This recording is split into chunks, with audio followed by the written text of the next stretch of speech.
assurda, perché qua abbiamo parlato che le tasse in Italia sono fra le più alte al mondo, se non le più alte con l'ultima manovra. Il costo del lavoro è il più alto al mondo e in questa situazione cosa fa questo governo? Alza le tasse. Fra l'altro c'è il costo del lavoro è più alto al mondo, le tasse sono più alte al mondo e fatalità lo Stato italiano ha la crescita più bassa al mondo, oppure penultima, insomma.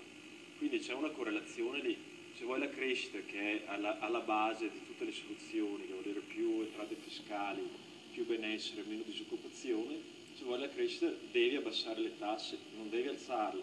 Quindi quello è il discorso che più di così cosa si può fare, nessuno può fare di meglio, no.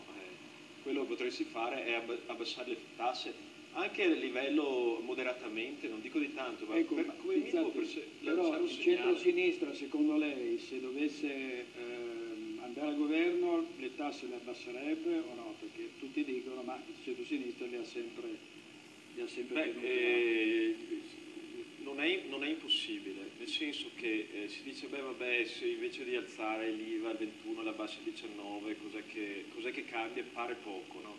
Però devi anche lanciare i segnali, perché vai nella direzione giusta. Quindi anche i mercati si accorgono e dicono, beh, allora adesso qua c'è gente seria che ha capito che per fare crescita bisogna non soffocare di tasse l'economia. Allora cosa succede?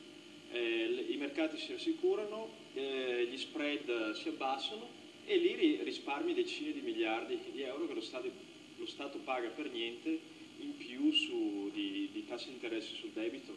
Quindi è possibile farlo. Propone di portare le elezioni non ogni 5